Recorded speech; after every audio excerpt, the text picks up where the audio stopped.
In the 1970s, I hadn't even been born yet, but that didn't stop this decade from becoming my favorite for horror movies. In this video, I'll share some of my favorite films from those fantastic years, and you'll be amazed at how many major classics and even franchises got their start in this awesome decade. Let's start with the 1974 Texas Chainsaw Massacre. I remember watching this movie when I was younger, and I couldn't hide how unsettling it was for me because everything felt so real. I believe it was due to a low budget for its production, which could hinder the making of many other movies. However, in this case, the lack of budget ended up making the work even more significant. And as you probably know, it became a big franchise, one of the biggest in the genre. Despite loving it, I admit there are many ups and downs. Moving on to 1978, we had the release of the classic Halloween, a movie that brought to the forefront one of the most acclaimed villains in history, the frightening and relentless Michael Myers. You're likely already familiar with the story, and the same formula was repeated hundreds of times. It's about a masked villain who pursues his victims,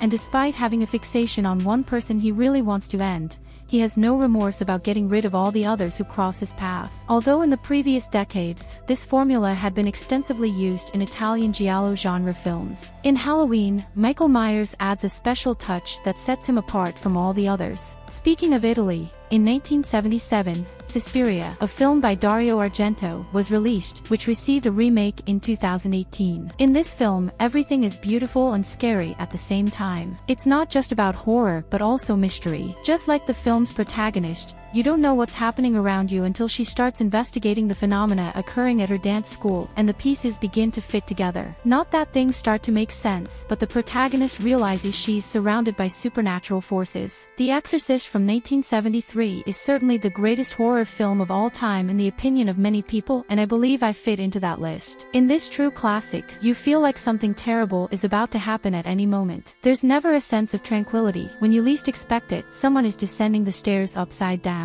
It's incredible how they managed to make this film in the 1970s. To this day, no film has been able to explore the theme of possession as effectively as The Exorcist, and I believe there will never be a film that compares to it in this regard. As for 1976's Carrie, it's not exactly a film that I love, but I watched it when I was younger, and I recognize its importance. I like this movie to a certain extent. I believe that Carrie's suffering, whether at school or in her own home, was well constructed, but an ending where she simply makes a vulgar display of her power doesn't appeal to me very much. I wish that from a certain point onward, she could have resolved things in a non-supernatural way and followed a path similar to Michael Myers. So, there you have it. I hope you've enjoyed my list. If there's any film from that decade that you love and I left out of my list, please write it in the comments so I can find out. And if you enjoy this type of content, consider subscribing to the channel to support me in creating more videos. Until next time, goodbye.